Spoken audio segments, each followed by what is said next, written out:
नमस्कार दोस्तों। इस वीडियो में हम एमए थर्ड सेमेस्टर राजनीति शास्त्र विषय के तृतीय प्रश्न पत्र का अवलोकन करेंगे। यह प्रश्न पत्र लिखित प्रकृति का है। इसके अंतर्गत कुल 3 वर्ग दिए गए हैं, वर्ग ए, वर्ग बी एवं वर्ग सी। अभ्यर्थियों को किसी एक वर्ग के प्रश्न पत्र को ही हल करना होता है। चलिए आगे हम प्रश्नों की प्रकृति देखते हैं। ग्रुप ए के अंतर्गत जो प्रश्न पत्र का नाम है वह है इंडियन गवर्नमेंट एंड पॉलिटिक्स। इस प्रश्न पत्र में कुल 3 खंड हैं, खंड अ, ब तथा स। खंड अ सभी के लिए अनिवार्य हैं। खंड अ में टिप्पणियाँ दी जाती हैं। ब और स में प्रश्नों से चयन करना होता है। खंड अ में कुल 5 टिप्पणियाँ हैं, जिनमें से प्रत्येक टिप्पणी के अंक 3 हैं। प्रथम टिप्पणी आपकी भारतीय संविधान के स्रोतों का उल्लेख करना है। टिप्पणी बी न्यायिक सक्रियतावाद। टिप्पणी सी संवैधानिक उपचारों का अधिकार। टिप्पणी डी निवारक निरोध। टिप्पणी ई प्राण और दैहिक स्वतंत्रता। इसी प्रकार से खंड ब में आप देखेंगे कि प्रत्येक प्रश्न में ए एवं बी 2 विकल्प दिए गए हैं। इनमें से किसी एक प्रश्न का ही उत्तर परीक्षार्थियों को देना है। उदाहरण के लिए यदि वह प्रश्न संख्या 2 का उत्तर दे रहा है तो या तो ए भारतीय संविधान की प्रमुख विशेषताओं का वर्णन कीजिए, इसका उत्तर उसे देना है, या फिर बी भारतीय राष्ट्रपति की निर्वाचन प्रक्रिया का वर्णन कीजिए, इसका उत्तर उसे देना है। इस प्रकार से इस प्रश्न खंड में आपके कुल 4 प्रश्न हैं और प्रत्येक प्रश्न आपका 5 नंबर का है। प्रश्न संख्या 3 भारतीय संविधान के अंतर्गत संशोधन प्रक्रिया जो कि ए है, अथवा बी भारत में केंद्र राज्य संबंधों का परीक्षण कीजिए। प्रश्न संख्या 4 ए भारतीय संविधान में उल्लिखित मौलिक कर्तव्यों का विवेचन कीजिए, अथवा 4 बी लोकसभा अध्यक्ष के कार्य एवं शक्तियाँ। प्रश्न संख्या 5 ए राज्य की नीति के निदेशक तत्वों की आलोचनात्मक व्याख्या कीजिए, अथवा 5 बी भारतीय राजनीतिक दलीय व्यवस्था। खंड 100 इसके अंतर्गत कुल 4 प्रश्न दिए गए हैं, जिनमें से परीक्षार्थियों को केवल 2 प्रश्नों के उत्तर देने हैं और प्रत्येक प्रश्न यहाँ पर 20 नंबर का है। प्रश्न संख्या 6 भारतीय राष्ट्रपति की आपातकालीन शक्तियों की विवेचना कीजिए। प्रश्न संख्या 7 भारत में हुए चुनाव सुधारों का उल्लेख कीजिए। प्रश्न संख्या 8 भारतीय सर्वोच्च न्यायालय की संरचना और कार्यों का वर्णन कीजिए। प्रश्न संख्या 9 भारत के प्रधानमंत्री की शक्ति एवं स्थिति का मूल्यांकन कीजिए। यहाँ पर यह प्रश्न पत्र समाप्त होता है। इसके उपरांत ग्रुप बी का प्रश्न पत्र आरंभ होता है। ग्रुप बी का संबंध भारतीय प्रशासन से है, इंडियन एडमिनिस्ट्रेशन से है। इसके अंतर्गत भी वही संरचना है। खंड अ के अंतर्गत टिप्पणियाँ दी गई हैं। खंड अ प्रश्न संख्या 1 जिसमें कि कुल 5 टिप्पणियाँ दी गई हैं।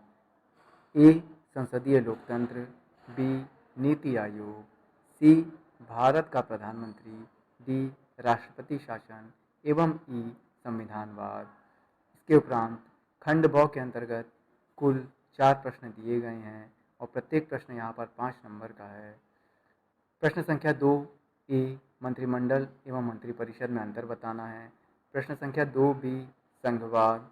प्रश्न संख्या 3 ए राष्ट्रीय विकास परिषद। प्रश्न संख्या 3 बी अखिल भारतीय सेवाएं। प्रश्न संख्या 4 ए लोक सेवकों का प्रशिक्षण। प्रश्न संख्या 4 बी समाजवाद। प्रश्न संख्या 5 ए मंत्रालय एवं विभाग। प्रश्न संख्या 5 बी जिला परिषद के गठन एवं कार्यों का वर्णन कीजिए। खंड 100 के अंतर्गत कुल 4 प्रश्न दिए गए हैं, जिनमें से केवल 2 प्रश्नों का उत्तर परीक्षार्थियों को देना है और प्रत्येक प्रश्न यहाँ पर 20 नंबर का है। प्रश्न संख्या 6 भारतीय राष्ट्रपति की शक्तियों तथा कार्यों की विवेचना कीजिए। प्रश्न संख्या 7 भारत में केंद्र राज्य संबंधों पर एक निबंध लिखिए। प्रश्न संख्या 8 केंद्रीय लोक सेवा आयोग का गठन एवं कार्यों का परीक्षण कीजिए। एवं प्रश्न संख्या 9 भारतीय प्रधानमंत्री की शक्तियों एवं स्थिति का परीक्षण कीजिए।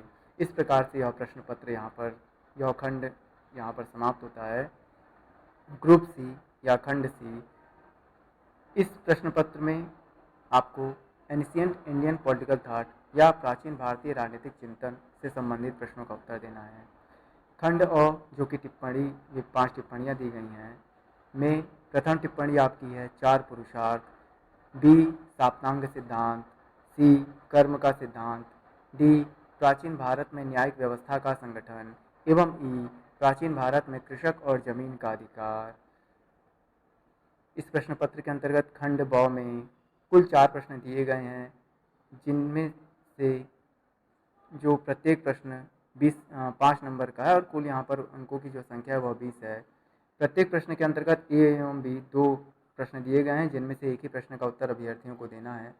2A प्राचीन भारतीय राजनीतिक चिंतन के प्रमुख स्रोतों की विवेचना कीजिए। 2B प्राचीन भारत में इतिहास लेखन। 3A वैदिक संहिताओं में वर्णित मुख्य राजनीतिक विचारों की व्याख्या कीजिए। 3B समाज की हिंदू अवधारणा का परीक्षण कीजिए। 4A कामंदक के राजनीतिक विचारों की व्याख्या कीजिए। 4B राजधर्म की अवधारणा। 5A याज्ञवल्क्य के विचार, राजनीतिक विचार।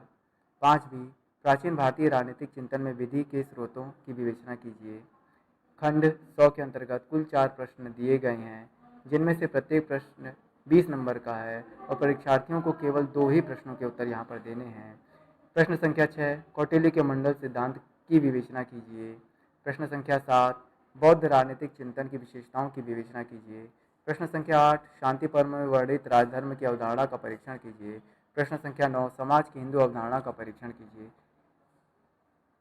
अथवा बी प्राचीन भारतीय सामाजिक संगठनों की प्रमुख विशेषताओं की व्याख्या कीजिए। हालांकि 9 में एक ही रहना चाहिए, पर इसमें 2 दिए दिए हैं, जिनमें से एक ही का उत्तर परीक्षार्थियों को देना है। इस प्रकार से यह प्रश्न पत्र MA तृतीय सेमेस्टर का 3rd पेपर था। मुझे लगा कि यह आप सभी के लिए आवश्यक होगा। उम्मीद है आप सभी को इस प्रश्न पत्र के अवलोकन से आगामी परीक्षाओं में सहायता प्राप्त होगी।